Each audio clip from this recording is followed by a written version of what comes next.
আজকে আবার মেয়েকে নিয়ে বসে পড়েছি ভয়েস দেওয়ার জন্য। কারণ হচ্ছে আমার মেয়ের কথাগুলা অনেকেই পছন্দ করেছেন। প্রিয় ভাই বোন বন্ধুরা সবাইকে আসসালামু আলাইকুম এবং আদাব। সবাই কেমন আছেন? আশা করছি অনেক অনেক ভালো আছেন। আপনাদের দোয়া আর ভালোবাসায় আল্লাহর অশেষ রহমতে আলহামদুলিল্লাহ আমরা ভালো আছি। কি রান্না করছি? ভেন্ডি ভাজি। কেমন হয়েছিল খেতে? আমি তো খাই নাই। তুমি তো পচা, কোনো সবজি খেতে চাও না। বসে বসে খেলে হাত তো কাঁপবেই। কাজকর্ম করো, দেখবা হাত শক্ত হয়ে গেছে আম্মুর মতো। দুধ ছাতা আর মশা এভাবে কি মাছি পারা যায়? জন্য ইদানিং একদম ভিডিও করতে পারছি না। কেমন যেন মশার ঠিক থেকে আছে, মাছির কাট করো। পরিমাণ বেড়ে গেছে। আর এই তো ফাইনাল লুক, দেখো কত সুন্দর হয়েছে। সুন্দর হয়েছে। তুমি কেন খেলে না বলো তো? কারণ অনেক কিছু ছিল। কি কি ছিল আজকে? আজকে বিফ ছিল, শুটকি ভুনা ছিল, টমেটোর টক ছিল, তারপর সিমের একটা তরকারি ছিল, তারপর ভেন্ডি ভাজি ছিল, এরপর তারপর আবার বড় ডিমের তরকারি ছিল। হ্যাঁ, আমার বড় যা, আমি তো এত কিছু রান্না করেছি। তারপর আমার বড় যা এসেছিল অনেক খাবার নিয়ে। আর এই যে শুটকি রান্নাটা বসাবো। আর রোজার মধ্যে মনে হয় একটু শুটকি মাছ বা শুটকির ভর্তা হলে অনেক বেশি বেশি ভালো হয়। এমনিতেই রোজার দিন আমার খাওয়া দাওয়ার রুচি থাকে না। সেজন্য আজকে লইটা শুটকি রান্না করার জন্য চলে আসলাম।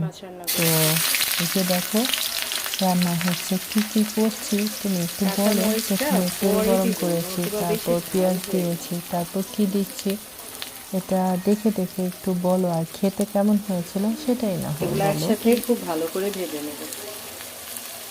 শর্টকাট রান্না।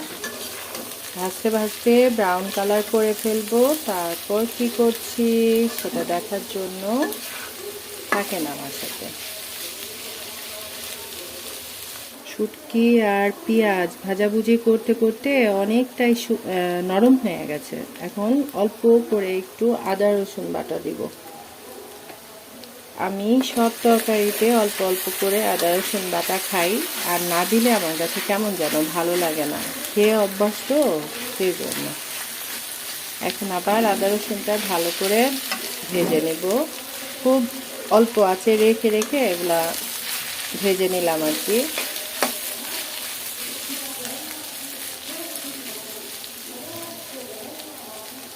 রোজার মধ্যে অনেক সময় খাওয়ার রুচি থাকে না, তখন একটু শুটকি মাছ ভুনা করলে খেতে কিন্তু ভালোই লাগে। আর মাছ খেতে তো একদম ভালো লাগে না আমার। এখন পরিমাণ মতো লবণ দিয়ে দিচ্ছি, ধনিয়ার গুঁড়া, আর হচ্ছে মরিচের গুঁড়া। যেহেতু রোজা, খুব বেশি ঝাল করা যাবে না। হলুদের গুঁড়া, ব্যাস হয়ে গেল।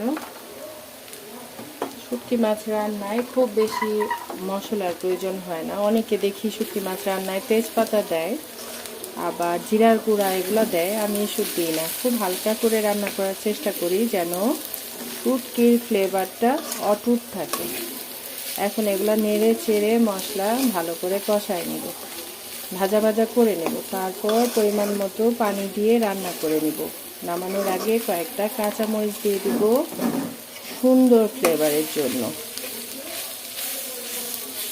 আমি প্রথম যে পেঁয়াজ দিয়েছি না, তারপর আবার এক মুঠ পেঁয়াজ দিয়েছি। বারবার মনে হচ্ছিল শুটকিটা একটু পরিমাণে বেশি হয়ে গেছে পেঁয়াজের তুলনায়, সেজন্য। পরিচিতির জন্য না অন্য কোনো প্রফিট আছে? কি যেন প্রফিট আর কি হবে, প্রফিটের মতো তো কিছু নেই। কিন্তু সে রাস্তায় বের হলে ওই যে যেমন হচ্ছে, যেই লোকটা তরমুজ নিয়ে ভাইরাল হলো, যে ওই কিরে কিরে মধু মধু বলল, যে তার কাছ থেকে এখন সবাই তরমুজ কিনে।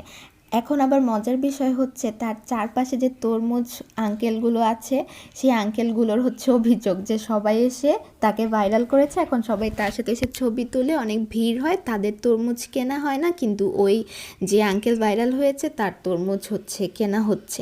এতে এক শ্রেণীর হচ্ছে ক্ষতি হচ্ছে, আর ওই আঙ্কেলের হচ্ছে প্রফিট হচ্ছে ভাইরাল হয়ে। এই খবর না? দেখো, আমরা ভাইরাল গল্প করতে করতে রান্নার মোটামুটি শেষের দিকে চলে আসছি। আর খুব সহজভাবে আমি শুটকি মাছটা রান্না করেছিলাম, বিশ্বাস করেন। খেতে এত বেশি মজা হয়েছিল। কাঁচামরিচ দিয়ে দিলাম। এখন এটা অল্প আঁচে বসায় রাখবো। নিজে থেকে তেলটা যখন ছেড়ে দিবে বুঝে নিতে হবে রান্নাটা হয়ে গেছে। শুটকি রান্না একদম সহজ। আর এখন পেঁয়াজের ভিতরে একটা ডাটার মতো আছে না, এগুলো প্রায় সময় তরকারির মধ্যে দেখা যায়। সরি, কি, হ্যাঁ, পেঁয়াজের ভেতরেই তো ঠিকই আছে, মাথা ঠিক নেই আসলে।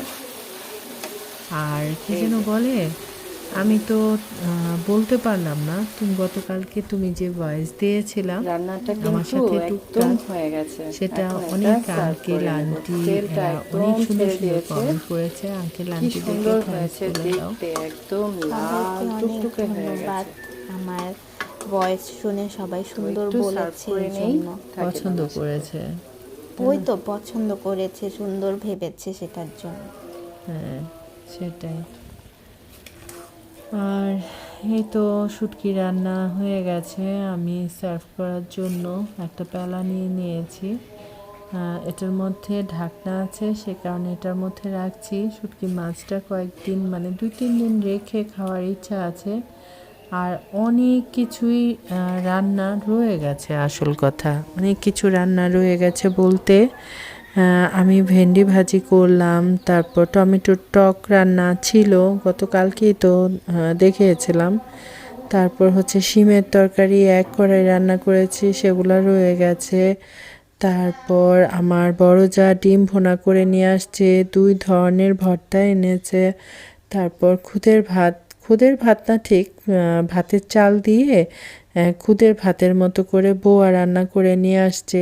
এই যে ডিম, আর রাতের বেলা দেখে ডিমের কালারটা বোঝা যাচ্ছে না, শুধু ডিমগুলাই চেয়ে আছে আমাদের মুখের দিকে, এমনটা মনে হচ্ছে, তাই না বলেন?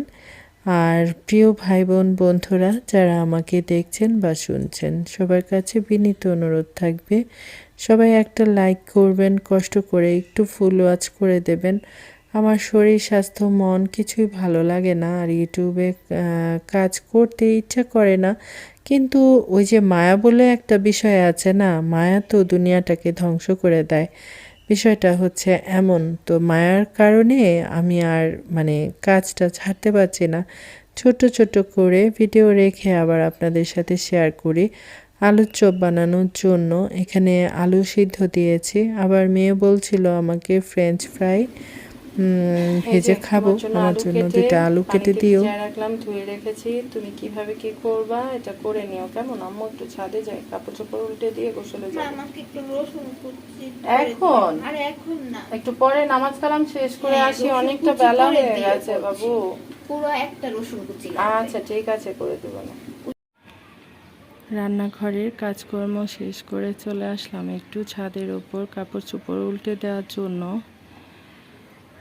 কাজের শেষ নাই, ছাদের উপর উঠে বুকের ভেতরটা ধপধপ করছে, নিঃশ্বাস নিতে কষ্ট লাগছে, আর খুব সুন্দর একটা মিষ্টি বাতাস লাগছে। এই যে দেখেন গাছের পাতাগুলো নাড়াচাড়া করছে, কি ভালো লাগছে মাশাআল্লাহ। মাঝে মধ্যে মনে হয় কাজকর্ম না করে ছাদের এক কোণায় বসে থাকি, বসে বসে চারপাশের গাছপালা দেখি আর হাওয়া খাই, হাওয়া খেয়ে পেটটা ভরে ফেলি, এই আর কি। যাই হোক,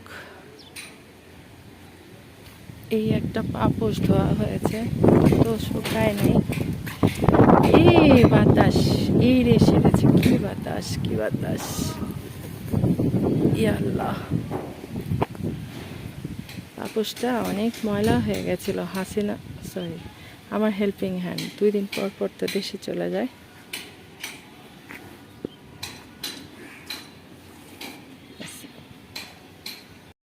ফ্রেঞ্চ ফ্রাই। তার মধ্যে কি দিয়েছে একটু বলো। শুধু হচ্ছে একটু ময়দা আর এরপর একটু মরিচের গুঁড়ো আর একটু লবণ। ও একসাথে মিক্স করে তারপর তেলে ভাজছে। ও খুব সুন্দর, কিন্তু ঝনঝন শব্দ হচ্ছে এখন। হয়ে গেছে না?